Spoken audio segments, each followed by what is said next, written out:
people assume that because social media is visible, it is the only way. You and I know people who sit on money in this country. You never see them online. To even get them on a podcast like this, God bless you. People don't know that there are other ways. The young person doesn't actually believe that there's another way. The young person has come to solely be consumed with this idea that the only way is to be this visible influencer thing. You are running Oxygene. Oxygene is a design company. You do other things as well. My question is that what do you do to align? That's the delusion of the modern builder. Is to think that their ability is self-induced and therefore can be taught. It's not.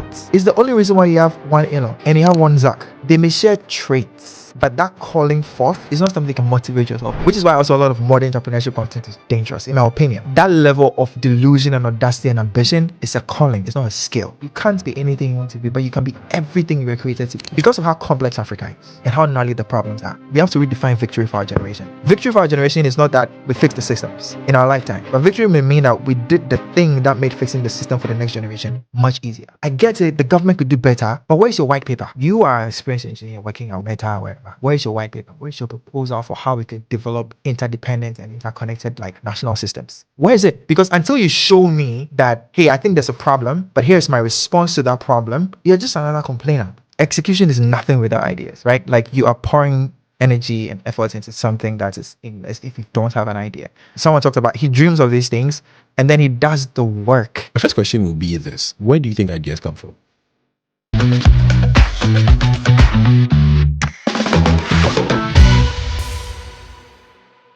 Hi, my name is Eldad. I'm a coach, thinker, guide. I have a lot of titles. But yeah, I build things mostly about the future, and I work with builders to help them see the world properly, so they can build the things that they've been called to build. And I just had a 90-minute conversation with Bill about the inner life, the intangible, invisible things that is required to build great things. It was great. I didn't know where it was going to go, but then it was great. So if you're somebody that's building anything of consequence or want to build anything of consequence in the world or in Africa, I think it's a conversation you should listen to because it will tell you the things that you normally don't hear about what is required to truly build exceptional things in the world. And I hope you enjoy it. Cheers.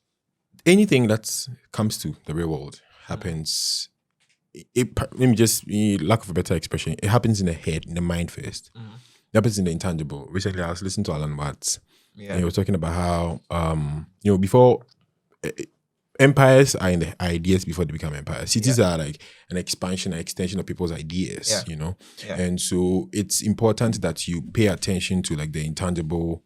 And then also another thing is, like I told you, I've spoken to 70 plus founders and builders on this podcast. And everybody, one common trait is audacity. And if you ask them where the audacity comes from, it's like they feel like there's a certain grounding elsewhere, even with the vision they set for themselves. Like there's a certain draw. Some will say God, and some mostly say God on this podcast. And I want to know what you think about that. Well, there are two things I want to explore. The first is, it's funny you said this whole thing about ideas, right? That empire starts as ideas. I've struggled so much with the world and builders crapping on ideas. I can tell you the number of videos I've seen of some of the biggest builders in the world. I was listening to a book by Elon Musk on my way here. And it's ideas are nothing. Execution is everything.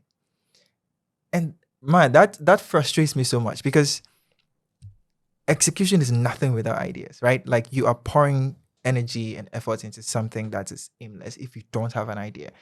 And I get it because like if you're building anything, wishful thinking is not the way to go, right? So I think in a lot of builders' quest to tell people that wishful thinking is not the best way to go, they put it into the brackets of ideas. But I think ideas are everything.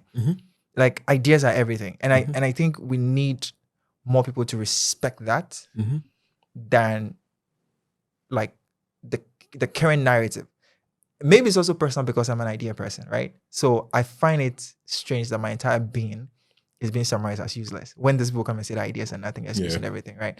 So I think that's the first thread. And the second thread is like, yes, where do ideas come from, right? I was watching a Jordan Peterson lecture he shared, and he was talking about scientists and hypothesis. And he was saying that a scientist can go out and say that his hard work is what proves the hypothesis, right? And the scientific process is what led to the discovery. But then the question is, who put the idea in your head in the first place? Yeah. How did the hypothesis find you for you to be able to, even go on the pursuit? Why didn't Einstein find like Pascal's hypothesis? And why did Pascal find like maybe Tesla's hypothesis, right? So the more you look into how things are actually built and how things happen, the more you realize this invisible starting point that we can't explain. But because we can't explain it, we just write it off. And it's saying us, oh, I have an idea. But it's like, what's the source of that idea?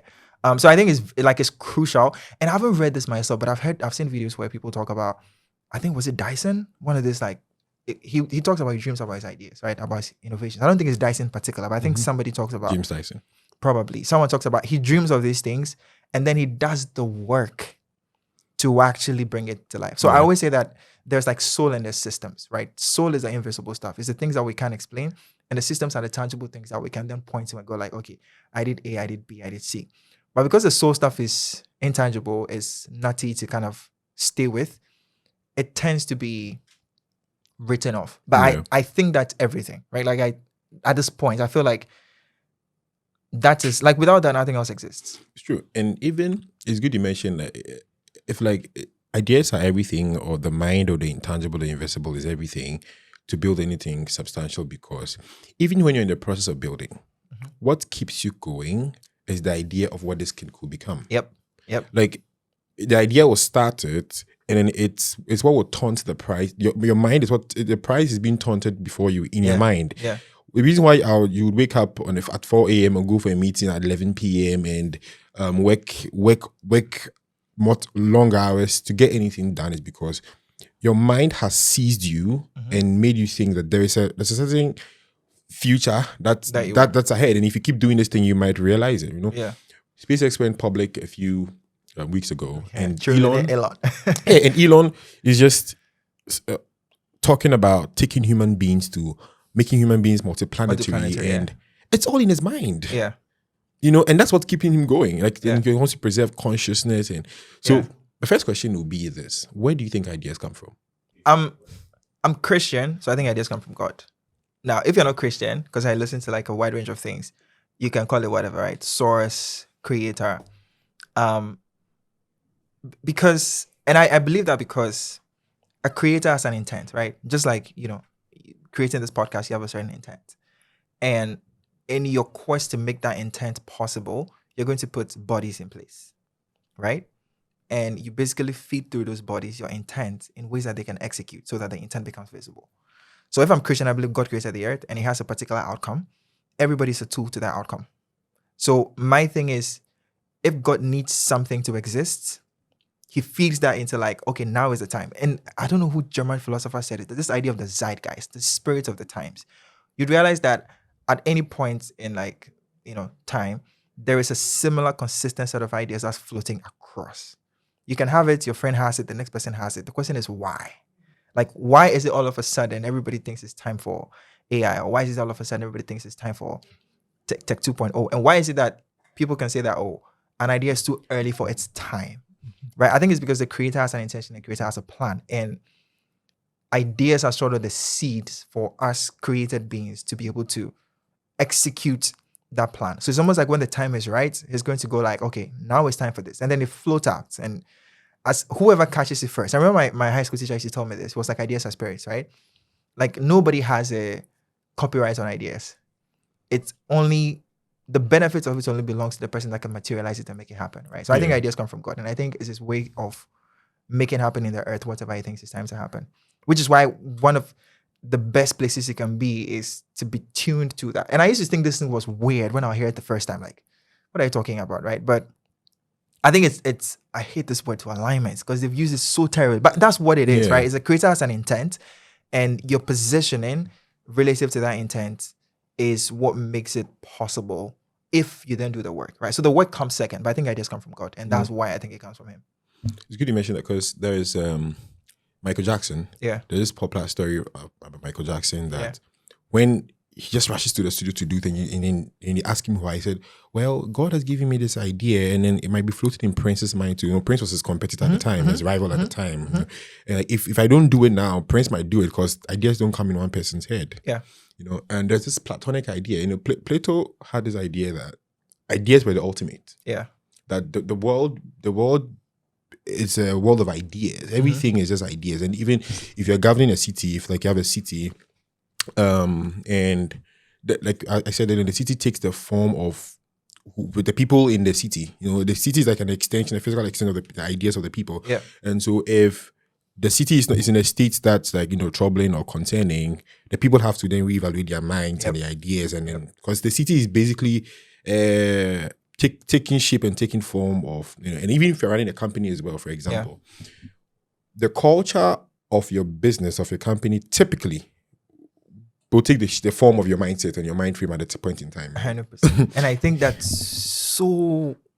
I could cry thinking about it, because I've seen so many leaders crash and burn because they refuse to accept that fact. They refuse to accept that your organization is direct reflection of your beliefs and the way you see the world. Yeah. And coming into an organization and putting structures in place and SOPs and will not change the fact that you genuinely believe that you're a certain kind of person and you see the world through that lens. So like your environment. So for me, like when I'm having a bad day, and I want to get control of that, is my physical environment. Like if my desk, there are certain days where I need to get everything off my desk because it's a physical representation of the clutter in my mind. And if I can do that, then it frees me up to think, right? Yeah. So like culture, societies are idea driven. And that's why media for me is like a ridiculously important lever in like transformation, right? The United States understand that, right? Their movies predicted everything we're living like 40, 50 years before now. It's true. Yeah, because they understand that that's the way you see it, the way people see the world, the way people behave, right?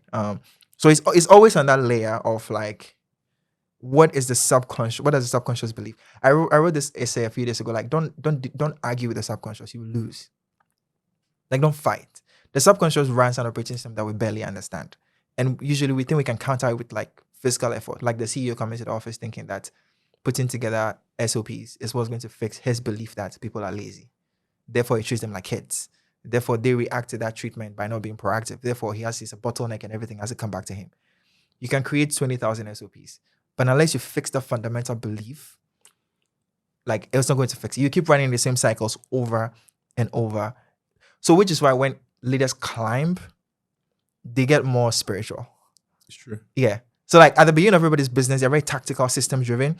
But the more they grow, the bigger they build, when you talk to them, it starts to get very ethereal real quick. And it starts to get very feely and very not tangible. And it's not really about, and I think that's just the progression, right? Yeah. One of the people I listen to, she calls it the 7th floor. If you're standing in a story building, right? And we are looking over the same field, the view from the first floor is different from the view from the 2nd floor. When I get to the 3rd floor, the 4th floor, the 5th floor, all the way to the 7th floor. If I'm on the 7th floor, I see the world very differently. Right. And I think that's what this is. I think most people I think Jung has something about that. Also, most people that are on the 7th floor, they see the world from like completely different perspective. So we can be experiencing the same thing, but then our interpretation of it is completely different because of where we see it from. So I think in business and politics, and that's why every world leader has a shaman or some pastor somewhere, right? We know it intuitively that these things drive being. Yeah. But somehow in the discourse, we can admit that or put that forward, right? So it's always subconscious. It's always like invisible. The more like, I mean, from experience, you're both builders. I'm sorry, you haven't actually introduced you to the audience. Doesn't matter. Yeah. So you are running Oxygene. Oxygene is a design company. You do other things as well. You're building the Ghanaian. Yeah. So we're going to touch on that sometime in the future. Yeah. And it's good you mentioned that you the time when you build, the more you build things, I'm also done like I have a couple of businesses, you realize that you're not in charge. You have to come to realize that you are not in charge. Yep.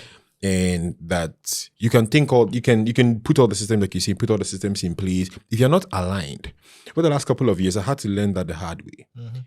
If you don't make certain tweaks to sort of align your life in a certain regard, every effort you put in is going to go down the drain, go down the pipes. Yep. And so now my question is that what do you do to align? How do you know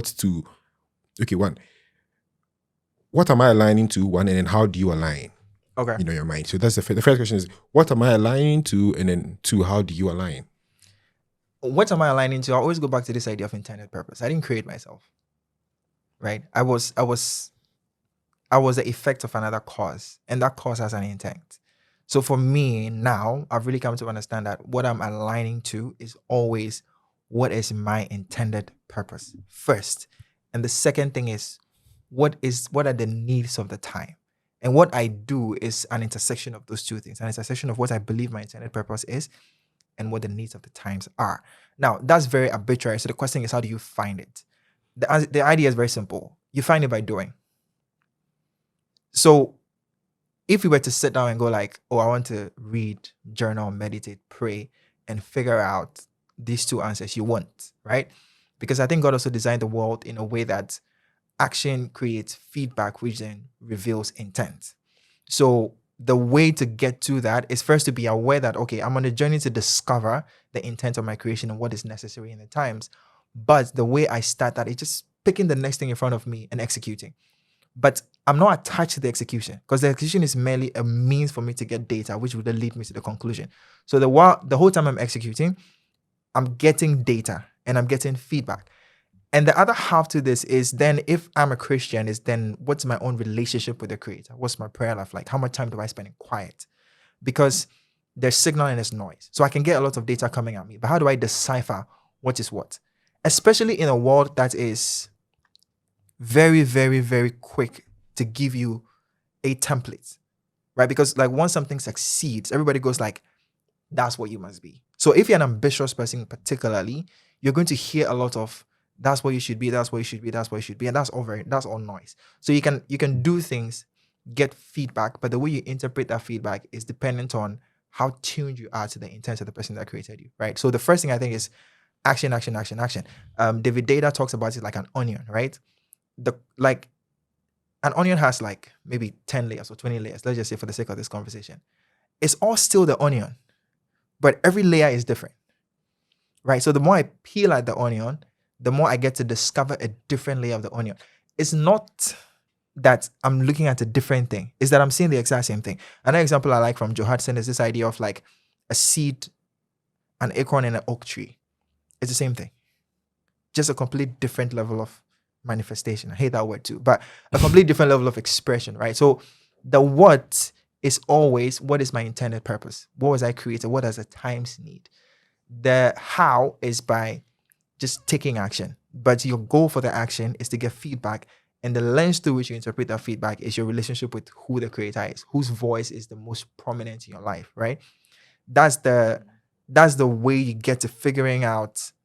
And over time, it will look different. Like when I was 22, it was very different from like now I'm 32. And I think at 32, I have a different understanding of the world. So the things I'm building, the Ghanaian Oxygene, like all these different things are completely shift from that thing of like, what do I know to be my intended purpose? But I only learned that because I've tried everything in the book. And I was able to go like, yes, no, maybe yes, no. That sucked. That felt good. That didn't. Let me give you an example. I have realized now that I'm a bird's eye view person. And anytime I try to do anything in the details, I suffer and it doesn't work. My gift is to be able to see things at a really high level and see the interconnections. My gift is able to see around the corners. I can tell you that, like the conversation we're having about media, I can tell you that in the next 5, 6, 7 years, this is what's going to happen. And it's not documented anywhere, but like I have notebooks of like things I think will happen that sort of did like 7 years later. So sometimes I'll call my friends from high school or like from university. I'm like, I told you, didn't I, right? And some of them don't even believe it. Now, that's the person I was, right? And I always had inklings of that. But everybody told me I need to be a doer. So from like 18 to about 29, I wanted to be the doer, right? I was trying to build things. I was launching things. But all of that I was trying to do through this very hardcore executor doer mindset. Through a lot of painful failures, I kept being drawn back to the idea of like, no, you're a thinker. Like you're an enabler, not the doer, right? I'm the enabler of the doers of things. I'm not the doer of things. And it took me a while to realize. But that journey was me trying things out, right? So I can tell you like first business was in high school, after university.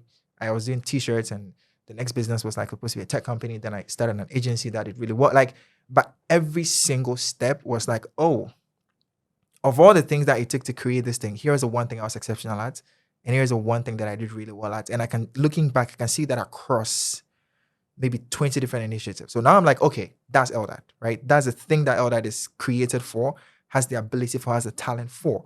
And the last thing on that is sometimes people will tell you, like people around you will come back. I'm the kind of guy that when my friends call me, it's to figure something out. Mm-hmm. It's like, oh, I'm trying to do this thing. Like, I really don't know. or I have this tough decision to make, I really don't know. Or we're trying to launch this thing and it's like very complex, you don't know how to, over and over and over again. That is a tell for like, nobody's coming to me like, oh, that I'm trying to like execute this thing. I need you to build an ops plan. Like they stick, because I'm not an ops person, right? So you also get signals all around you. So it's action, feedback, and then orientation of like, what do you see and how do you interpret it? That's how I think you figure out what the intended purpose is. And the alignment is just submitting to it. I have a couple of questions. The first is on the submitting to it part, right? I mean, you said from your lens, you're Christian, you think there's a creator.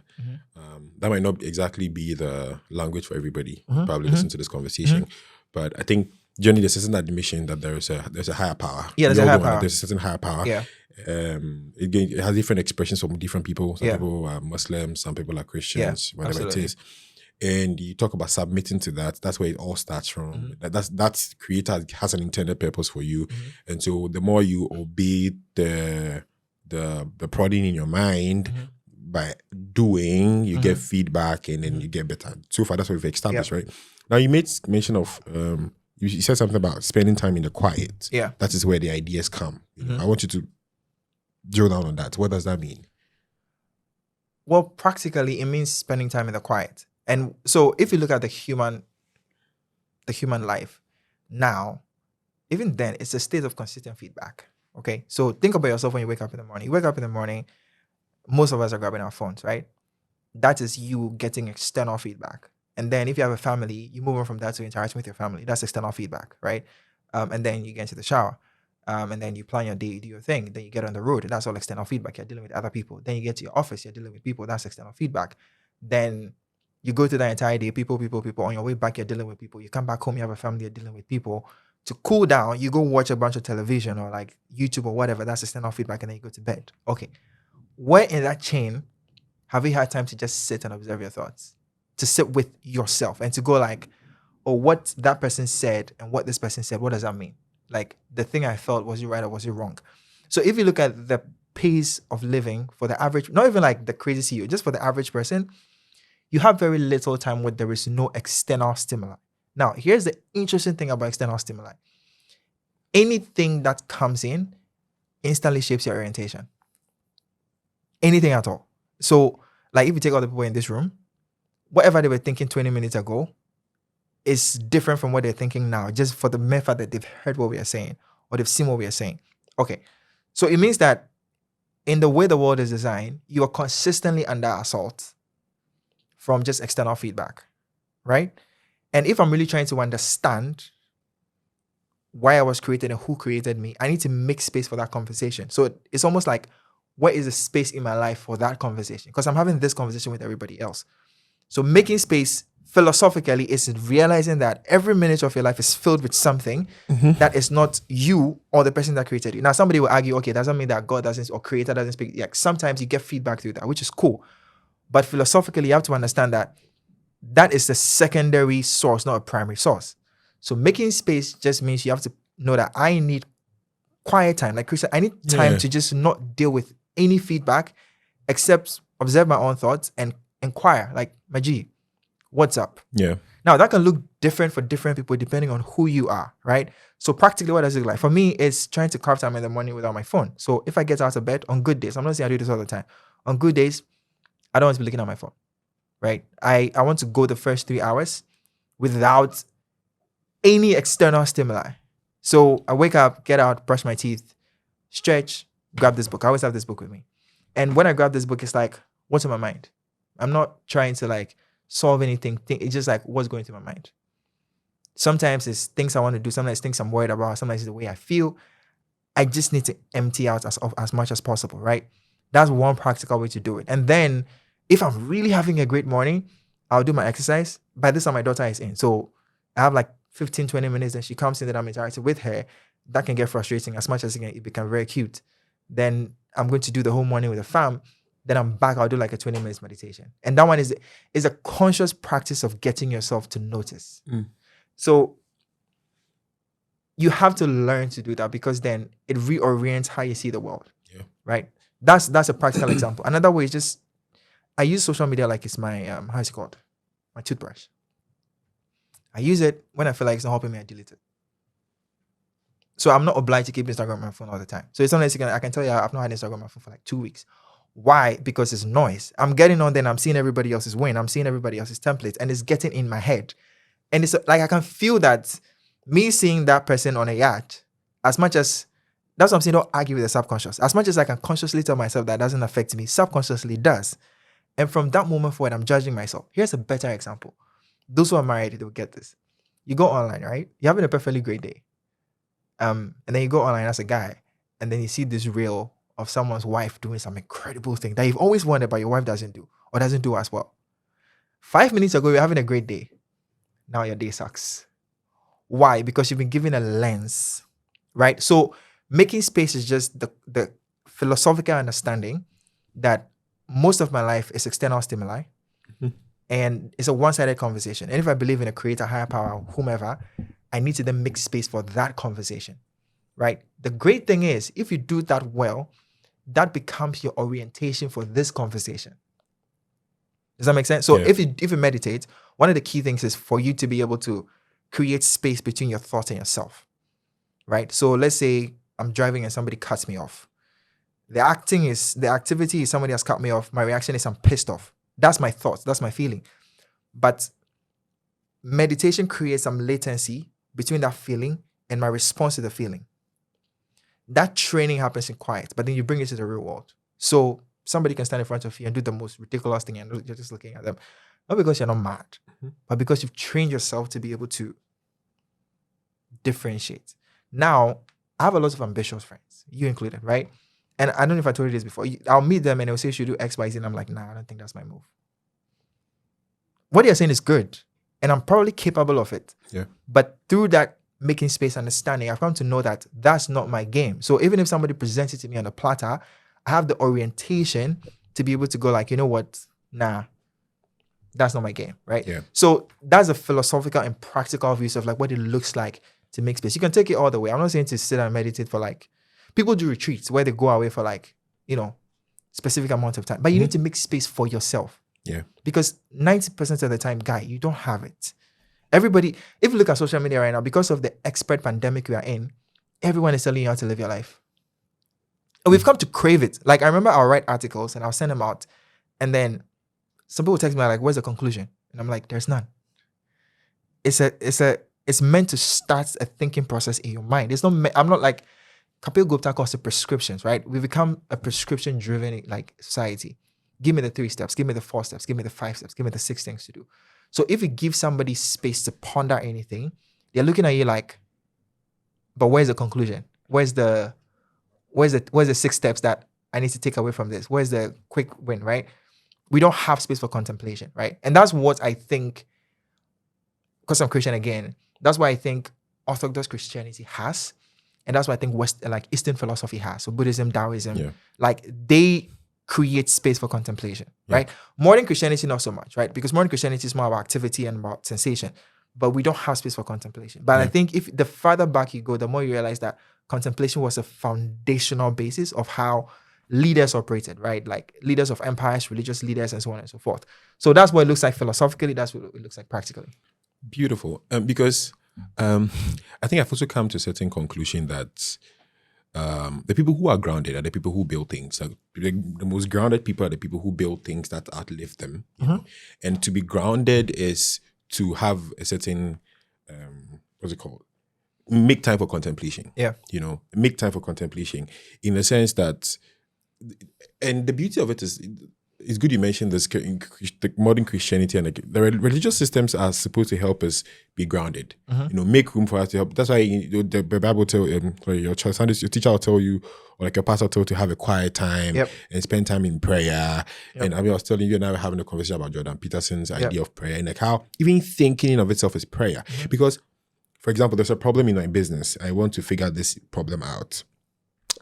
Someone to pray. Praying is essentially just talking to yourself somehow, and then all of a sudden there's an idea that comes in your head. Where did that come from? And then this idea just came to me. Where did it come from? Yeah. And then the more you're talking, you're in a car, you're talking to yourself and you're thinking and you're deliberating, and all of a sudden, there's this idea. It is you having a conversation with however you put it, whatever you call it, come to you. Yeah. You know, Yeah. and that is, if you do that often, you become grounded. And then, like you said, there's an internal, you get this internal feedback, and then if it shapes your narrative the more, it helps you confront the external feedback. Now, the next question I want to ask you is that after you have, if you spend time in like you know yourself the more, especially if you spend more time in like contemplation and thinking and praying and reading your Bible and talking to God, and you are supposed to engage the real world. You're supposed to engage the real world and get feedback, like you said. Yes. Now, how do you know, like, what markers do you look out for in engaging with the real world to know, okay, well, this feedback is, I mean, it answers itself. I mean, the more you spend time, the more you know this is right, this is not right. But are there certain indicators? For example, I learned that enthusiasm is one way to know that for myself, to know that this is what I should be doing. If something makes me, I feel enthused about something. Enthusiasm in itself means like to be theos, to be filled with the Spirit of God. So if I'm enthused about something, I know I should be working on this thing, right? And so the question I'm asking is, what are the markers you use to sieve and filter the external feedback you are getting to know? Well, this aligns with what God has told me. This does not exactly align. How do you walk? How do you walk through that? I think this would differ from person to person. So this is very much going to be my experience, right? And the first one is unfortunately not very helpful, because is that I have hit the wall so many times on the wrong things. Now I know what it feels like to hit a wall or to go after the wrong thing. So sometimes when I'm doing a task, I literally have a physical like pain if it's the wrong thing. I don't think that's necessarily healthy, but it's just that my body has codified so much the frustration and the stress of doing the wrong thing over time that I know what it looks like. So I can be on a call with my team in the morning, and I have like 6 things to talk through, right? Things that I need to decide what they're going to do, what they're not going to do. Thing number 1, I'm great. Like thing number 2, by thing number 3, I start to feel like, like this is uncomfortable, and I'm like, nah, I don't think we should do that, right? So that's the first thing. Is I've just got to learn to recognize the sensation of like not feeling great about a proposal, an idea, a person, a project, right? No matter how good it sounds on the surface. So if you're somebody who has tried a lot of things, that mode is important for you, because you have feedback on like what feels good and what doesn't, right? But outside of that, I would say is what you're saying: enthusiasm, enjoyment, energy. Okay. How easy is it for me to do this thing, and how much do I enjoy doing it? And I mean easy, not effortless. People confuse the two. Something can be easy and still require a lot of effort, but something can be like not easy, because I don't know the opposite, but actually doesn't require lots of effort, right? So that thing of like, oh, you need to do a particular task or carry out something or pursue a particular mission, and even though it's daunting to everybody else, you're like, oh, this is fun, right? Or figure it out. Or you need to do something and it's the simplest thing, but it's just a burden. Like you can't get yourself to even like cross, which is why sometimes the notion of pushing through is like a really bad idea for like so many of us, right? Because it almost trains us to be desensitized to like certain kinds of resistance. This is dangerous to speak about because there's so much nuance to it, right? And I think unless you've actually been able to do some work, you may not be able to pick it up properly. Like, what is an inherent obstacle, or not obstacle? What's an inherent opposition that I need to overcome to accomplish a goal, versus what's an obstacle to me because I'm doing the wrong thing? But enthusiasm is a good one. Enjoyment is a good one. My sense of ease of perceiving the thing is also really good, or something that I think. And sometimes it's just like, what are the impacts? And am I better off after it's done? Right? Like, I say this to people all the time. I have a creative agency, did really well. We still do okay right now. But I'm like, nobody has ever walked up and go like, oh, that website really changed my life. Or that branding has been transformational. But if I people walk up to me and go like, oh, that conversation, game changer. Like, you said one thing in that 2 hours, and like that has been people have, sometimes it's scary. People have changed careers, left relationships, and done all sorts of crazy things because they had a conversation with me and I said something that either confirmed something they was thinking or put words. For me, that's a good signal. That's like transformation that I can put and go like, okay, that is, because I think God is also interesting in such a way that he gives us almost like this cosmic nods when you're moving in the direction that he wants you to, right? So the discomfort for me is one, because I've just been through the ringer so many times. but overall enthusiasm, enjoyment, and ease. And then the next one will be like, what actual transformation is this creating in the world outside of myself, right? Yeah. Because the world can also get us so caught up on personal, personal outcome. Yeah. Like I tell people all the time, if for me, like if the goal was to make as much money for myself as possible, then I made all the worst decisions, right? Because I was on a certain career path and left and, started all these different things. But from a transformational perspective, I know that's what I'm supposed to be, right? And the thing because I'm Christian, the thing that's annoying about how I think God deals with us in that sense is that, like, the reward is almost always on the other end of long obedience, right? So if you're a Christian in particular, the transformation I'm talking about is not necessarily transformation in your life. It's not that there's money in your pocket now or that you're famous now. No, it's that you're doing something that is impacting the people. And sometimes you can, look at Paul. Paul will write all these letters that nourishes all these Christians and he's in prison.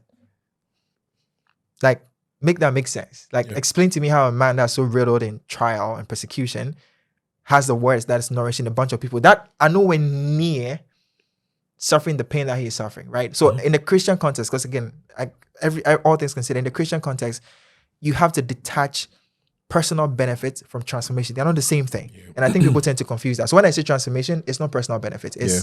It's how you're impacting the world around you, how you're impacting the people around you, how you're moving forward, whatever agenda the creator or the creation has. And I feel like ultimately your reward comes on very long stretches of doing that for a while.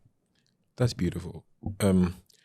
What was it? A few days ago, I was grabbing lunch with a friend, and then we were talking about how I was saying there's a creator, right? And then the creator's goal is for the wholeness of the things he has created. Yep. And he partners with people in his partnerships with us. The end goal is that we contribute to that wholeness. Yep. Let me give you an example. The reason it takes someone like David Attenborough, right? That man he just turned 100, and the whole world was celebrating. And he's so strong and so fit. And I was telling my friend that, do you think that's a coincidence? That the one person who has trumpeted the wholeness of nature and how human beings should steward nature well and protect all forms of life has been rewarded by life with long life. Yeah. It's not coincidence. Yeah. Or if you take Elon Musk, he's probably the most resourced, businessman in the world right now, and he's valued at $1 trillion. And you hear Elon talk, and Elon is so concerned about the planet and conserving. You can have your own issues with Elon, but then preserving consciousness, making human beings multiplanetary, and then renewable energy, and all this. Who else will the creator partner with resources to build the things he's building? Yep. Which is why it's often couched in like business language that money goes where value is. What value are you talking about? Yeah. What is that? Yeah. The moment people begin to feel like, when you're able to exert, so this is another indicator we can to enthusiasm and to transform. Just trying to expand on the transformation bit, is that when the things you are doing contribute to a certain wholesomeness of the people and the things around you, and then how can I make lives better and how can I solve the problems that are around, the creator will partner with you, right? Now you mentioned this thing about long obedience, and I'm about to ask a question because even prior you were talking about how you need to do. In the doing, you get feedback and you get better, and then you align better what the creator wants you to do. Time. Yeah. So this whole pursuit is a function of time of sorts. What do you say about that? What happens to somebody who is, say, 50 years old and then 60 and they don't have a lot of time? What's the thinking? Is it always going to be long obedience? How do we think about time? Of course, for the young ones like us, a certain sense of agency that we don't have a lot of time, and then this thing to fully impact the world you're in, it's a long journey, it's a long haul. But how do we reason it out? That's a really good question. I think that humans we've handed each other a very dangerous thing in this notion of time. Because it's an arbitrary function that we've created, like money, to make our lives easier. But then it has become the ultimate determinant of how we live our lives, which I think is completely backwards. So let me explain. If you're a young person, okay, and you want to actually, I have a better idea. Let's say you're trying to cook rice, okay? Let's say, forget about the clock. A clock doesn't exist. You've not seen a clock in your life before, and you're trying to cook rice. The answer to how long will it take to cook the rice is however long it takes when you realize that it's cooked. Does that make sense? Mm-hmm. So if you abandon this notion of a physical, tangible clock, the answer to how long does anything takes is how long it takes. So when it comes to this idea of purpose and pursuit, the notion of time actually sometimes work against us because it puts us in this state of anxiety or sometimes like overly relaxation, right? So if you really pay attention, humans really we don't really have a good calibration of time. We're either overestimating or underestimating. Why? Because it's not a real thing. Like we created that as somewhat of a guide. And it works if I'm trying to interact with you or go to the office or get someplace, right? As a social metric for exchange, it's perfect. But as a notion for pursuit of purpose and the reason of being, I think it's completely useless. It's completely dangerous. So I have learned in my life to go like, this will take however long it takes. And however long it takes is however long the creator has decided it's going to take. There is nothing you can do to make rice cook faster than however long it's going to take. You can increase the fire, you probably burn it. You can drink, like, there is a band. It's not a fixed time, but there's a band of acceptable ranges within which everything will be ready. That's why Ecclesiastes, I think, says there's time for everything, right? Time to live, time to die. I don't think it's a physical time. So for me, I've had to learn to detach from this notion of like, oh, I'm 30 and I'm not done X, Y, Z, and time is running out. Or, oh, I'm 50, so it's too late, so I'm not going to start. It's like, no, like when I feel the inkling to do the thing, I start. And my only responsibility is to make sure I take the next step as urgently as possible. That's it. That's all. And as early as possible could mean I do it now. I do it in like, we're doing a deal for the Ghanaian right now, right? You know, and I'm waiting for feedback from the investor. He fell sick. This happened. That happened. That happened. I don't have any sense of like, oh, so let me go talk to somebody else. And because no, it's like, if I believe that's the right course of action, I've acted, I'm going to wait for the response and then I'll act again, right? So as a metric of human collaboration, I think time is great. But as a metric for determining how to act on purpose and when purpose is due or when rewards show up, it's a terrible idea. So I have learned to be a lot less stressed in my life because I just don't have a sense of time anymore about anything. My concern is the day, and it's in, am I acting in the best interest? Am I acting in closest alignment to what I believe? Let me give you an example. I have a mad week. We just have a project kicked off. Decent account, international client, stressful and picky because they're dealing with an African team. Eldad from 2 years ago, I'm not leaving my house at 11 a.m. to come have this conversation. Because that is priority, right? Eldad now understands that is merely a means of income. This is purpose. So I'm off. Like, I'm here. Because like this, in the grand scheme of things, in my understanding of my life, is the most important thing I could do with my time. Anytime. So my decision making is now like, okay, I'm coming to do this, right? So I stayed up work late last night so I can catch up. So it doesn't mean you're irresponsible. But it just means that in the way you prioritize action, you are always putting first the thing that you've been asked to do. And the rest is let the chips fall where the creator has decided they will fall. That takes the ease off me. So I can make certain moves, and if they don't work, I'm like, I'm not attached to it. What did I learn? Was that the right move? Was that not the right move? Right? Mm-hmm. So my thing is, as long as I'm acting with urgency, in accordance, in alignment with what I think I'm supposed to be doing, I don't care. Yeah. I could be 50, I could be 60, I could be 100. And the last thing about that is that sometimes the outcome or the reward is always not visible to me. We always think, and that's a crazy part, we always have this arrogance as human beings that we should be the primary recipients of every outcome, of every reward, and we should be the primary judge of if something has worked or not. How many times have we heard some great preacher or some great minister tell you that, oh, some old lady in some village once upon a time saw him when he was 14 and gave him a Bible? And that's resulted in his entire ministry. Okay, if we're perceiving that old lady's life in the general lens of how people think purpose is fulfilled, did she fulfill purpose? The average human being might probably say no, right? Because she wasn't big enough. But if she lived her entire life just to be in that one place, to do that one thing, that has led to this other cause, this other effect that the creator wants to exist in the earth, she has nailed it, right? So for me, there's also a big sense of detaching from this notion that I am the judge of if what I do is transformational or not. I'm the judge of if what I do, if my life has been worth it or not. It's like, no, that's up to the creator. That's up to God.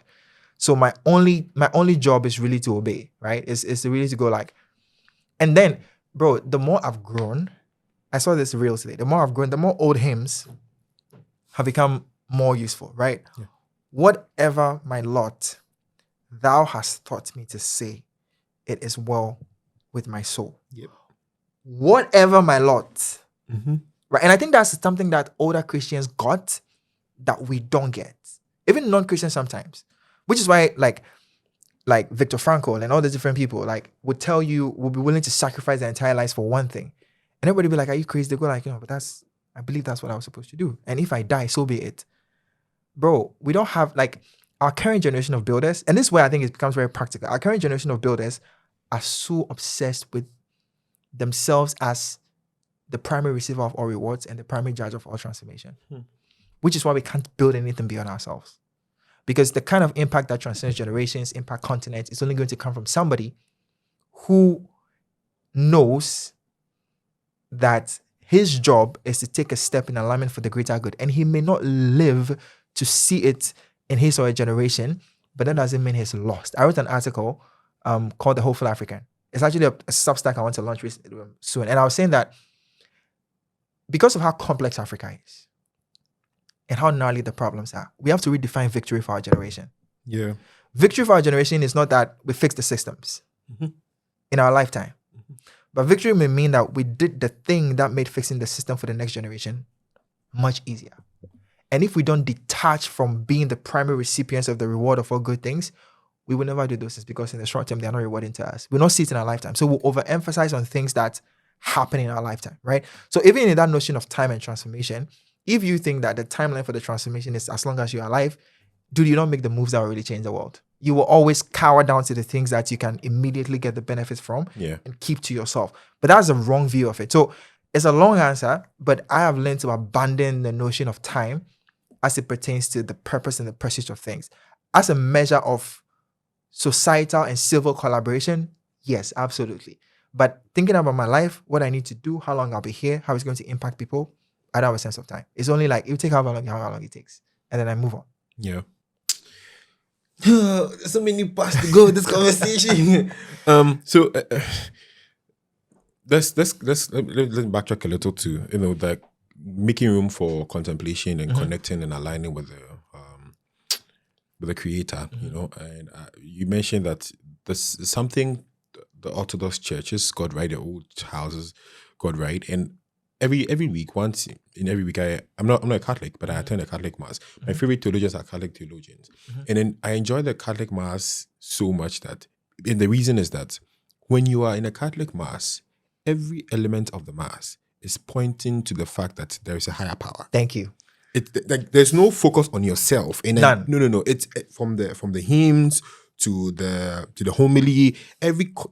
Everything is telling you that you are little, there's a higher power. You are little, there's a higher power. Yep. You are little, there's a higher power. Yep. And you have to constantly remember that. Yep. It's not about you getting rich and you becoming this and you making the no. It's the divine one. Yes. He who dwells in mystery and light unapproachable. Yep. And he's the one we have come to receive love and mercy. And you constantly hear that, it helps us as a place of groundedness. And I want to touch on this. For what you said, I think my summary looks like, when you align with the eternal creator to contribute to the wholeness and transformation of his creation, then that's a life well lived. Yep. That's it. Yeah, like that's a life well lived. And you may not see it's an eternal game. And we are all part of the eternal game. It's not today, it's not tomorrow. Nope. A few weeks ago, my friends, I'm really big on Africa and then the economic transformation of this continent. And it informs almost everything I do, including this podcast. And someone was asking me, Africa will never actually, this thing, everything you're saying is delusion and you're deluded. And I'm like, well, it might not happen in my lifetime. Let's take someone like Nkrumah. Nkrumah spent his life for the African cause. Yeah. And when he died, there was no material returns he made of it. If you look at the man's life objectively, you're like, oh, what a fool, But the Mark, it's in the reason why Nkrumah will never die. Yeah. Will never, because he aligned with the eternal creator. Yes. The only way you can do things that your name will live on and like will be eternal is when you align with the eternal one. And then so it's an eternal game. It's not a game of today, tomorrow, resources are there, And the funny thing is that when you're also aligned with the creator, one thing I've learned is that resources come easily to you. Man. The last 3-4 years of my life, I felt like I was in a phase where, I was being stubborn on a lot of things. And you should try to figure things out on your own. But your life, you're not aligned. Yeah. The moment that hit me, God knows how he did it. And then I did, okay, well, I'm going to accede. I'm going to submit. There's a pool of that. He's going to enable you to get it done, because it's a partnership now. So, my question is that I think the question was going to be about resource, but I think I've ended up asking the question myself. Yeah. So, what do you have to say about that? Well, a few things. Oh man, there's so many good bits in there. The first thing I think is this notion of it's an eternal game, right? There was this one time. I think I've been in this a lot of by context. A lot of things I'm telling you now. If you had spoken to me 3 years ago, you'd have heard a completely different tone or answer, right? Maybe 2 years ago, even slightly different. I feel like God has been putting me through this journey of just like understanding these things on a very lived experience level. And one of those has been to go through a season of resource constraint where I'm not used to the cash flow that I used to, have. All the avenues I used to trust are no longer working out. And I was like, okay, what the hell is happening? And then on top of that, having this feeling of like, oh, I'm creating so much value from people, but I'm not getting anything back. I'm not getting the recognition I wanted. God is so weird, man. So I remember I was thinking about this one week, like very intensely, like, I don't understand this. So I was going up, we live on the 4th floor, right? So I was going downstairs to get something. And then halfway through the journey, a thought occurred to me. When was the last time I stopped to thank the staircase for how it enables me to go up and down between the floors? Never. It's just there, right? It's just there serving the function that it was designed to serve, which is to get me to go up and down. Then the next question is, okay, then who cares for the staircase? Who makes sure it's clean? Who makes sure it's patched up when it's broken? Who makes sure it's in good shape so that I can then be able to use it? And it's the person that cares enough for me to set it up and to put it there cares for the staircase so I can use it. And the day I understood that was the day I changed my relationship with how God resources. Because there can be a certain clinging to like, oh, I want resources from XYZ because like this are things I'm doing. But I'm like, okay, no. Primarily, the person who created me to serve is the one in charge of resourcing this. Mm-hmm. So my default position is that the resourcing is his responsibility. Now, does that mean I'm just passive? No. I still need to act. But then my action is going to be based off, okay, guy, you're the one going to resource this. What do I do? What are your strategies? So my action around resourcing now is even still oriented with his intended purpose. Because like he said, he's more interested in making sure that I am able to accomplish his mission in the world than I am interested about me being comfortable. So if I can actually put myself in a position where I understand and align with that, even my action is born from that position of... So I've made a lot of moves, specifically on how to make revenue that are born from that place of like, okay, if God is going to resource me to do the thing he's put me here to do, how will he do it? And spending more time on that question about more than... Because I've read a lot about business and I've studied a lot of business. I've been a lot of business people. So I can tell you all the 50 business models that exist and how to tweak things and how... I have that knowledge and I do that when I'm consulting for people. But when it comes to myself, I almost have to park it. I almost have to park it and go like, okay, how are you going to resource this? And it's only when I get an answer that everything I know comes into play. Because now I've been oriented. So I wrote something on my stories yesterday, direction before speed, orientation before optimization. Now I've been oriented. So everything I know can come into play because I'm like, okay, if this is how we're going to do it, then it narrows a subset of activities. So now I can deploy my human agency against all that I need to do within that domain, right? So that's the first thing, which is just like, if you truly see yourself as a participant in an internal game, and then you understand that there's a designer of the game who is more interested in the outcomes, then that becomes your orientation. It doesn't mean you're passive, but it means that your very first step is to go like, how do you want to resource this? And keep asking that question over and over again until you get to that point of realizing that, oh, this is how. And then your agency comes into being. Ravi Zacharias, one of my favorite apologists, saved my Christian faith when I was young and thought this whole thing was foolish, said, for anything to manifest in the world, there's a sovereignty of God and the responsibility of man. If you understand that, you'll be fine. So I'm always looking for, in my life, again, this is overly Christian, so you can pass it however you want if you're non-Christian, right? It's like, what is the sovereignty of the divine in this situation? And then it's only after I figure that out that I then go to like my responsibility, right? So in terms of being eternal players, absolutely, I think you're spot on. Those are like some of the thoughts that I have on it. Another thing is we've used the word alignment. I want to give like a practical analogy that I think people, here's two ways I say it. One is, if you look at my hand, okay? If you look at your hand, whoever, you can look at your hand. The form of your hand implies its function.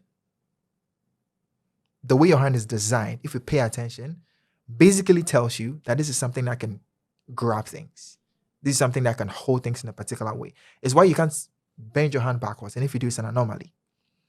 Alignment basically means that I've looked at this hand enough to understand its form, and I'm using it for functions that are built to the form. That's all alignment is. So if I try to use the hand for something else, will I succeed? Maybe, but it's going to be through excruciating pain. Why? Because I'm going against the alignment of the design. That's all it is. Which is why sometimes, if you can manage it, the best source of intelligence on what to do with your life is looking at yourself. Because the way you've been created has in it all the indicators of how you need to function. Your form determines your function. So when we talk about alignment, that's all it is. It's like, are you conforming your intended functions to your existing form? Wherever you are, wherever you find yourself, right? Now, it doesn't mean that I still don't need effort. If I'm using my hand to lift a cup, it's different from when I'm using my hand to lift a gallon, from like when I'm using my hand to lift like a very heavy thing. I'll go through like different stages of effort, but not once in that chain am I out of alignment, because I'm using this thing for what it's meant to be, right? So if you watch this all the way through and you're like wondering what does alignment look like, that's what it looks like.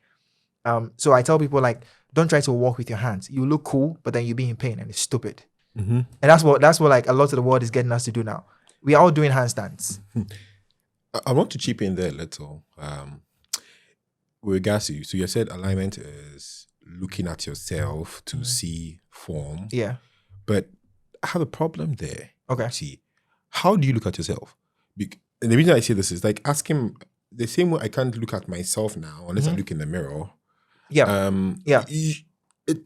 You can't look at yourself. It's very difficult to objectively look at yourself. Like, who is looking at you? Who is it observation? So I think where you need a mirror. Yeah. So where I think I can draw, where we can draw, it also goes back to the making time for content. You have to look at the creator. Yeah, true. Here's the mirror. The only way you can look at yourself is looking at the creator. Yeah. Keeping your gaze on the creator. Because you really can't look at yourself. Yeah, true. That's true. Yeah. It's logically impossible. Yeah. So you have to look at the creator. Yeah. And he tells you. Yeah, this is how you look like. This what, and I mean, like you said, it will vary from different people. I'm Christian too as well, but I've also learned a great deal to not have the intellectual arrogance to think that the word of God comes to people only through the Christian structures. Bro, that's a different conversation. There was so much, like when we're talking and I mentioned all these people about Elon, because I thought how a Christian listening to you, hearing you talk about how Elon is resourced by the creator would probably not get it, but I was like, yeah. But I think you just answered that question. Yeah. So there's that. So I think let's drilling it down to like the regular Christian, to a Christian and someone listening to this. How do you look at the creator? That'll be my question, if you agree with that. Because now we've agreed that we have to look at the creator to get instruction to be aligned. Because once we are aligned, everything else seems to fall in place. Yeah. Once you're aligned, there is resources, there is the enthusiasm to do what you're supposed to do. You have a certain sense that this play is an eternal play, right? So back to the original question. How do we look at the creator? Well, if you're a Christian, you have a great starting point. It's called the Bible. And I say a starting point because just like you, I realized that the more I've grown spiritually, the more I've actually realized that truth exists on multiple different expanses. Well, variations of truth. Let me put it that way, right? Because I think truth is one, but it has different variations. So variations of truth exist. But the Bible is a great starting point. In there is historical accounts of some of the things we are saying. Like, I don't like doing it because it's a bit cliche, but for everything I said in this podcast, I could pull a Bible character and go like, look at that person, look at this person. They embodied A, B, C, D, E, F, G. Yeah. So I think if you're a Christian, the Bible is a great starting point. Prayer is genuinely as intended, is the ultimate mirror and channel of contemplation and like looking at the Creator to see yourself. It's be still, meditate on the word day and night. Like it's all littered through there. Like the command for you to pause and to look. So if you're a Christian, for most Christians, those are the two starting points. Now, if you're a Christian with a different kind of mind and you have a grounding, I would actually even dare suggest like look at the other stuff. Buddhism, Taoism, like go in there with curiosity. Because, and again, I've never said this out loud in any public forum before, but reading about Buddhism sometimes explains the Bible more to me than hearing a sermon. Listen, my theology around God and the enormity of God and his sovereignty came from listening to this Alan Watts lecture on the nature of God. Yeah. And how he started the lecture with. So he said a joke about how a guy went into space, he came back, and they asked him, did you see God? And he said, yes. And how is God? I said, she is black. It completely destroys with that line, someone saying she is black, destroys the fact that you have a certain perception of God. You've put God in a certain bottle, and in the moment someone says something, this is not God. How dare you? You know? So yeah, I think, and then like people, I feel like I mean, I have a certain degree in biblical studies, so I understand that there is God meets all of us in our various cultural contexts, right? And I always say that Jesus is truth. Jesus is the truth, but Jesus is the truth because he is, from Christian theology, he is the manifestation of the word of God. Mm-hmm. That's what he read. That's what makes him the truth. Like he's the word of God. He's the physical manifestation of the word of God. Mm-hmm. And so, for example, Abraham didn't experience that physical manifestation of the word of God. Even you, those of us here, we didn't experience that. Mm-hmm. But we experienced the word. Yeah. The story of his life. Yeah. Yeah. And so people have different ways of communicating that. Even though, like you said, you need to have a certain grounding. Yes, it's not something I recommend because if you're not grounded, it can quickly take you off. It's almost like how an experienced surfer is more excited the bigger the wave. Yeah. Right? Because they have the skills to be able to maximize it. But a novice surfer is going to get crushed by a big wave. Like you don't want a big wave, right? Yeah. Yeah. So like so if you're grounded, I think most Christians will probably spend most of their life grappling with the Bible access and prayer, and that's more than necessary. Yeah.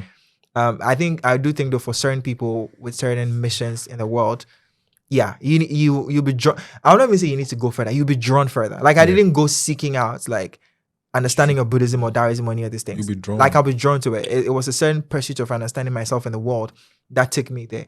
And the more I got in there, the more I understood, oh, this is what the Bible means. Like, oh, that's why Jesus said this. Or that's why, like, see, the last thing on this note, I think we need more modern day C.S. Lewis's. People whose life are dedicated to expositing the Bible. Because I think the biggest gap in modern Christianity is that we don't have enough people dedicated to understanding these codified documents we call the Bible and parsing their understanding in language that is relevant and like we can connect with, right? That's the gap. So most of the Bible is so encoded that 99% of the time they fly past when I head up. Because the Bible was not written to you. Yeah. It was written for you, but it's not to you. The language is different. There's context, and people don't get. If you don't have, you don't get it. You don't get it. Yep. So we need more people. We need more people to do that. But as a Christian, please, like Bible and prayer, that will get it going. And if you're drawn to the other things, you do it. Hopefully in godly counsel and in godly community, and like with people to spar with like this, that will strengthen the ideas. And another thing I wanted to talk about is that I've also observed talking to all these founders is delusion. Another intangible rang. Yeah. And it's like somebody sits in front of you and they're telling you, let's take someone like Elon, and he's telling you that it's going to take us human beings to space and you're going to become multiplanetary. And, yo, what are you talking about? This is not, and this is what drives him. Yeah. And it is characteristic of every entrepreneur, every builder anywhere, that they are the idea that the things they are imagining can happen. And then they feel like it's so true and they are convicted by it and gripped by it. Yeah. You know, how do you explain that phenomenon? Delusion. 7th floor.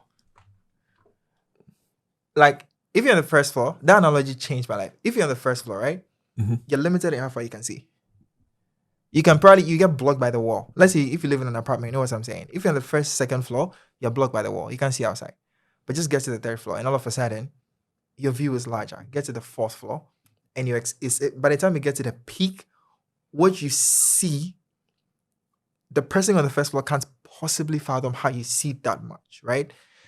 The interesting thing, though, is I don't know, or I can't tell how much of is something you reach for versus something you're given.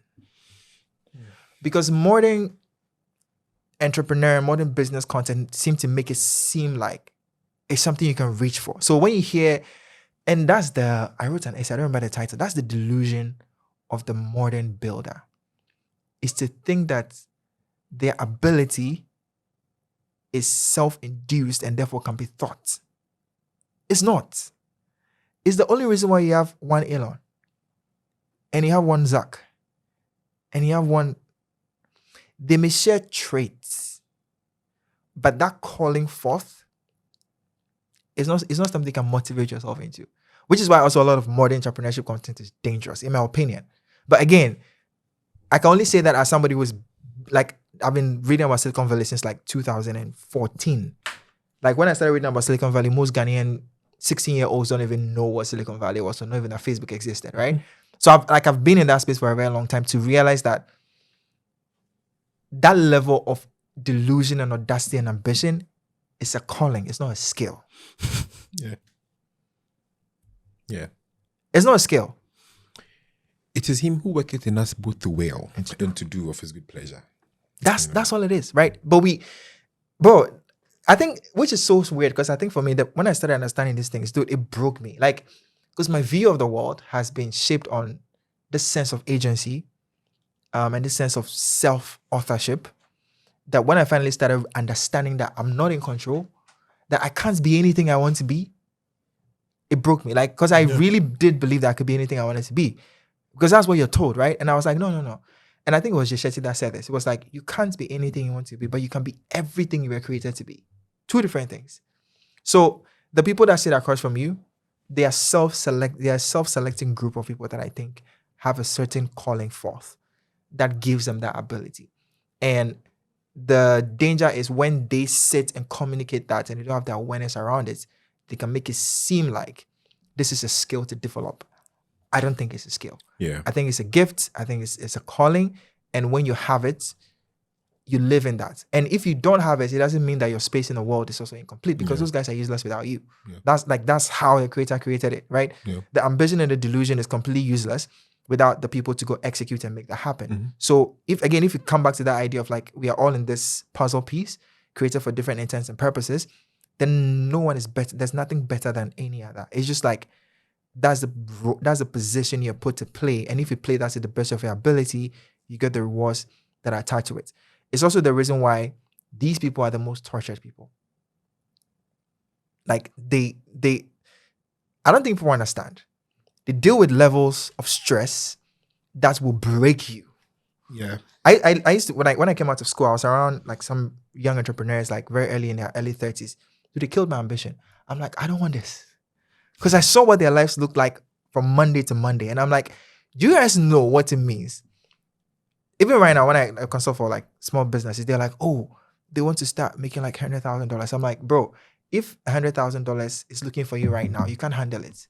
Do you have the financial systems? Do you have the legal systems? Do you have the banking relationships? Do you have the psychology to even see $100K in your account and be able to do with it? It will break you. So many times we see the what's the word? We see that the rewards or the abilities that these people have to indulge in certain things that we consider to be the good things in life. The cars, the houses, the trips. And then we go like, okay, then we want that. We want to be them. It's like, no, you don't want to be them. And that's a cool thing, which is they have been given the grace to handle that level of madness. Mhm. So it will not break them. They will be fine. They will find ways to cope. If you attempt it, you will die. Don't try it. Like I keep, and the more I've grown, the more it sounds like I've become a anti certain things. But I'm like, it's not for everybody. Yeah. So when I'm sitting across from somebody and they have entrepreneurial ambitions, I can tell them, no, you're going to be much better off. And I have a friend who I want to shout out, Ed. Ed is one of the most intelligent people in that regard that I've met. He figured out his life is to be a great 2IC. Yeah, he's like, I'm not going to start anything. You guys are crazy. I'm going to follow you and I'll support you where I can. But it's not my calling in life to start anything at that level. Many people don't have that awareness. So I think it's a calling. If you have that calling, please act on it. You're fooling yourself thinking that you're not going to. That's the opposite, because there are people who have that calling, but then they're too scared, right? And it's like, no. Like, you are graced for it. Will it be tough? Yeah, but it won't break you, because like that's what you were made to do. Yeah. So like you will be more miserable trying to avoid it than you will be giving into it. Yeah. Right. So it's both sides. If you have it, don't waste a second minute. Just go. Yeah. If you don't try it. It will, Yeah. like you'll be in trouble. And it really just goes back to staying grounded, fixing your gaze on the creator, drawing from him and knowing what he's saying about it, because it really is his game. Yeah.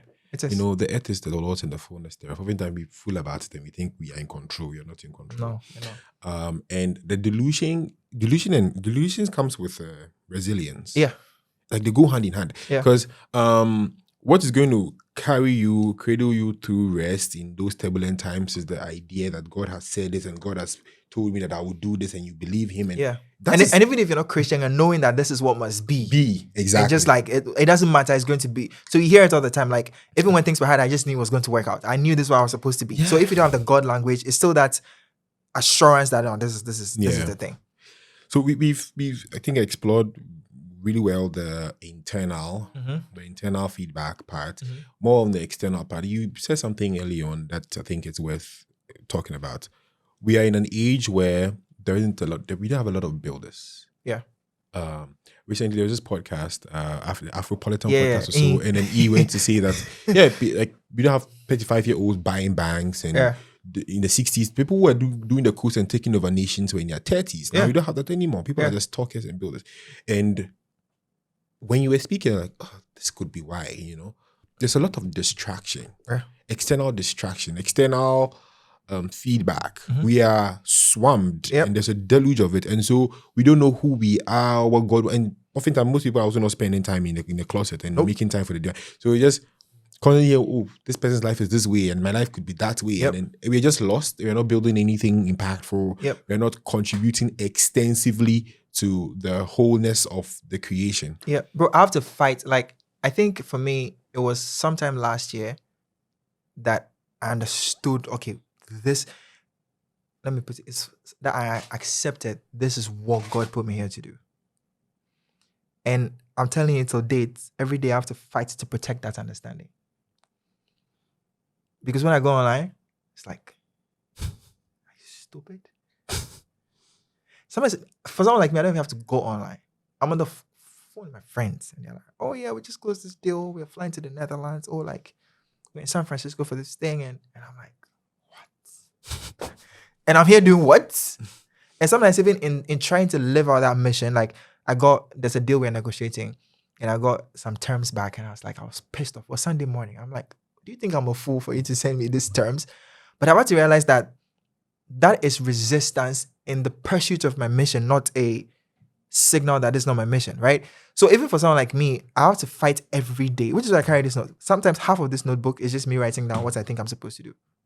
It's reminding myself every morning, like, so even like this week, like, I had to go like, this is the things. I think the biggest problems are demand and distribution. No one is fixing it. I think media is infrastructure. I think civic innovation is like underexplored. And my mission is to be the enabler of doers, not to be the doer of things. Every single time I've had to go like, this is the thing, that's the thing, that's it. So when somebody comes in with an opportunity, it's like, okay, where does this fit in what I believe to be the things I'm put here to do? But if I were to just be listening to what's being said online, I'm going to be an influencer.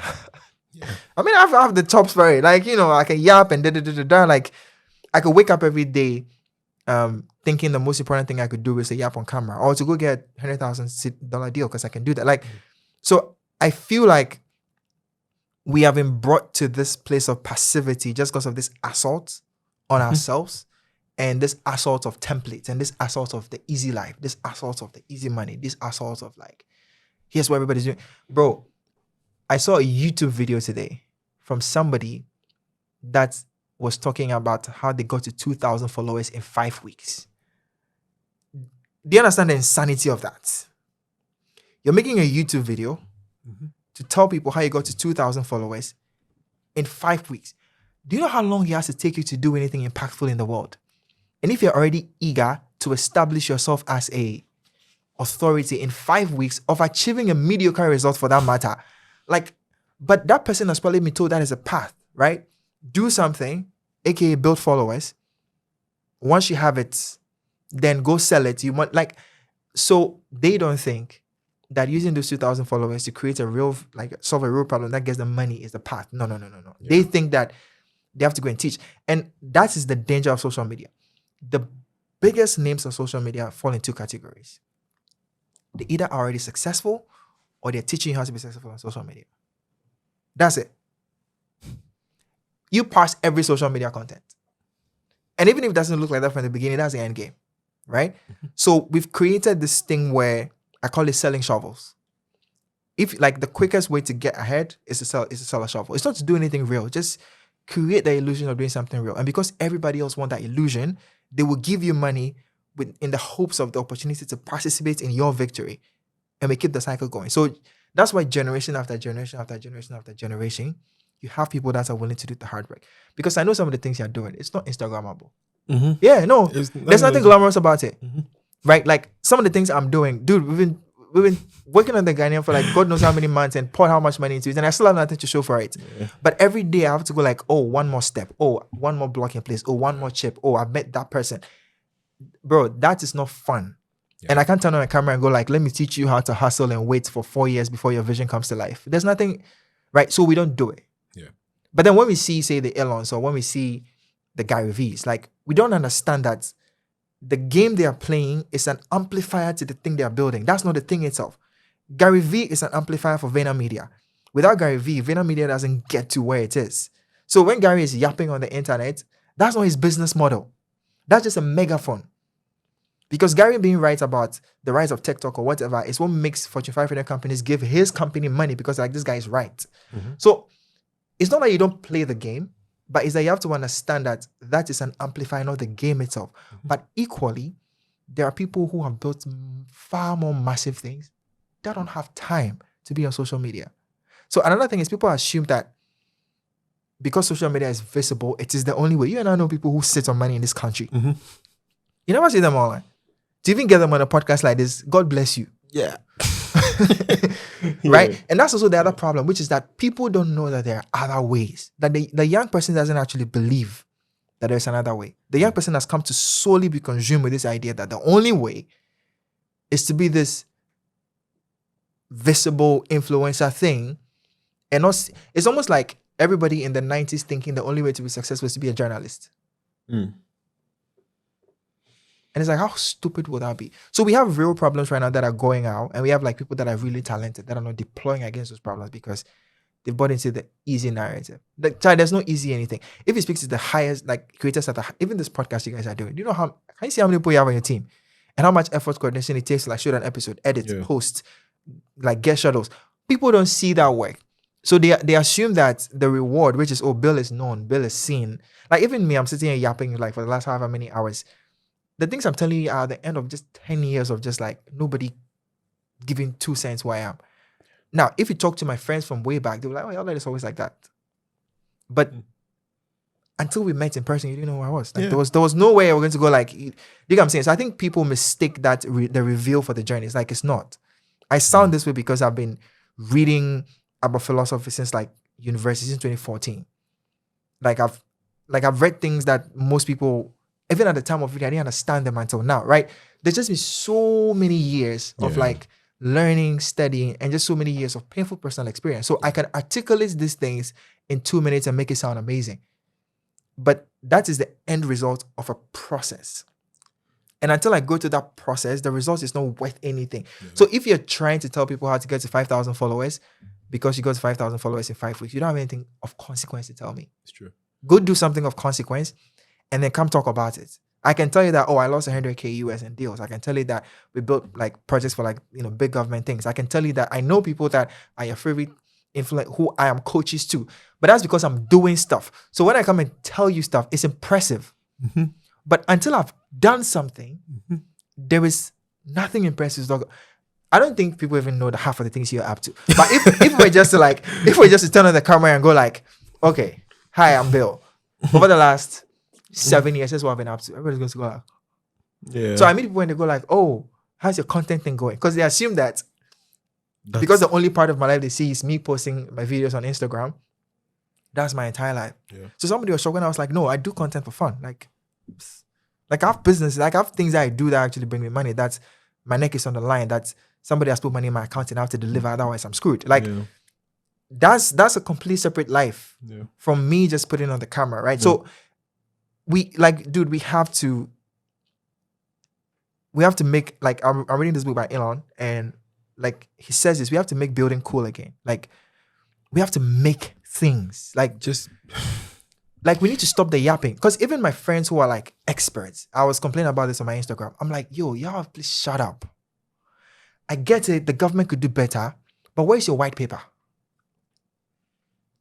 So my friends who are techies, whenever we meet, I become a very bad party guest because I'm just sick of the complaining. Like my friends are like, oh, and the government, my tech friends like, oh, the government system is bad in this. And I'm like, all right, great. You are an experienced engineer working at wherever, Meta, wherever. Where's your white paper? Where's your proposal for how we can develop interdependent and interconnected like national systems? Where is it? Because until you show me that, hey, I think there's a problem, but here's my response to that problem, you're just another complainer. Yeah. And we don't need more of those because trust me, we can all see that things are going bad. Mm-hmm. Like it's no news to us when you come and sit on camera and tell us that, oh, there's a problem here and there. And it's so enticing because, dude, my biggest videos are always complaints. That's one of the reasons why I find content creation so difficult. Like my biggest video on LinkedIn was calling out things that were, and again, one of my friends argued that, I brought a new perspective to it and so on and so forth, which is fair. But at the end of the day, if I chase that dopamine, I'm not going to build anything in the real world because that's cooler. Yeah. Right? Like, and it did create opportunities. I had people in my DMs offering to work with my company because of that. But I had to get off that because I'm like, I don't know that is a self-sustaining fuel. It's dangerous, like over time. So I know the content formats that can blow up and I find it hard to do them because I'm like, that is not the person I want to be.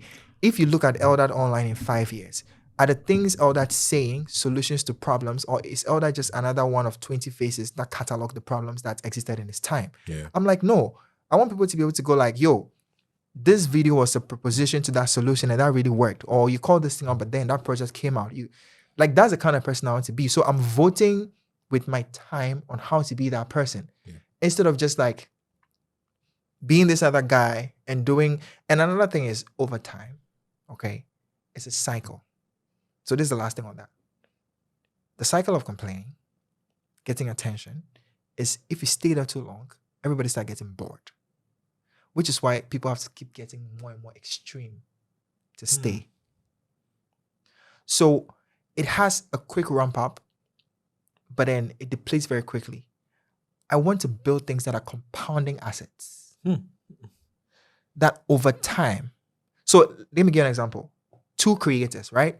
One of them does a video talking about there's a problem with this national system, or there's a problem with this, and no one is doing anything about it, and lambasts whoever is in charge, okay?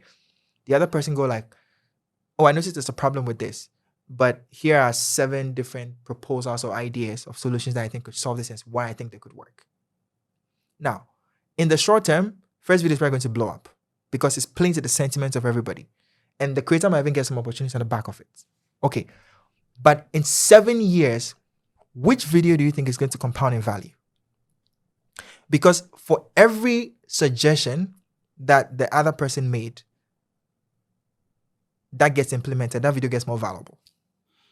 Because you can point back and say, I got like 7 years, I said that this is one of the solutions. I'm happy to see that it's being done. What does that say? Oh, you're the guy that sees it, so you get that can trust your thinking. So that video will compound over time, whilst this would deplete in value. It's like, what are you creating? Because these are assets. Think of it like buying land. When I was buying the domain for the Ghanaian, you were like, why are you spending that much money? I'm like, no, we're living in an age of a different class of assets.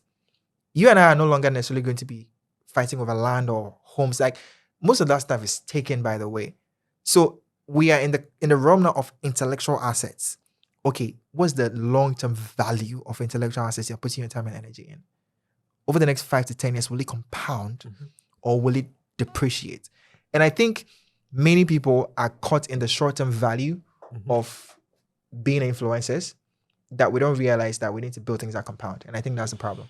Yeah, it's good that you touch on this content thing, because heaven knows the number of times Dick and I have been approached by people who think that, oh, well, we can do the next viral thing or ask the most provocative question, and that's what's going to get you eyeballs. Yeah. And, you guys have a good podcast, but the numbers. It's not a numbers game for us. It's an impact game. Yep.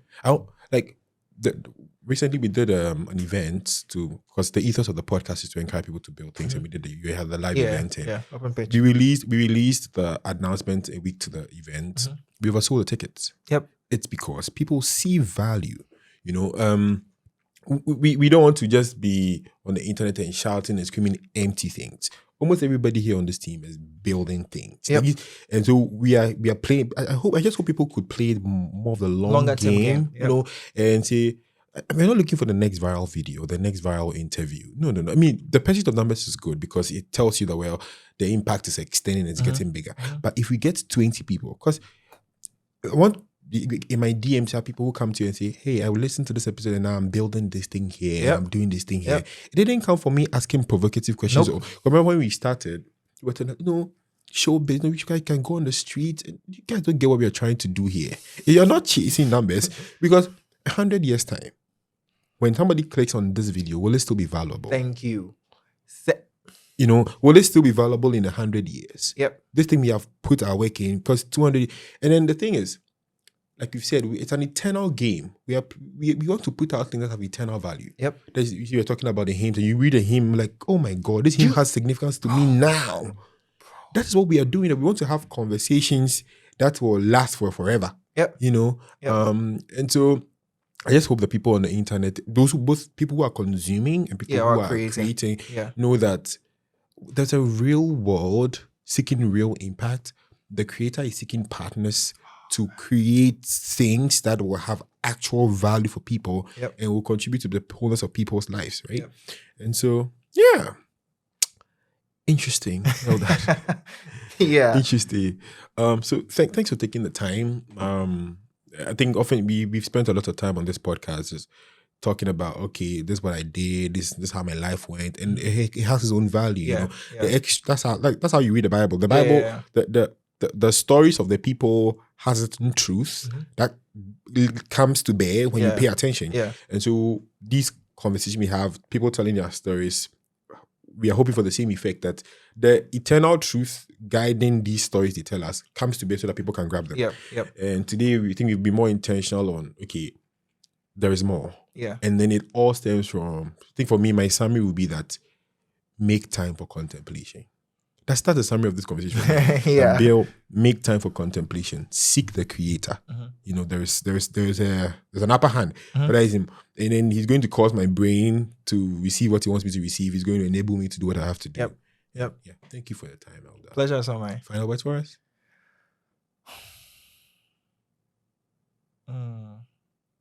I think it's the same thing, man. Seek the creator, understand his intent, and do hard things. Because if it's going to be impactful and transformational, it won't be easy. So do hard things. And it's more about who you become than what you get. Yeah. So those would be the things I'll leave you with. Community, seek the creator and just build things.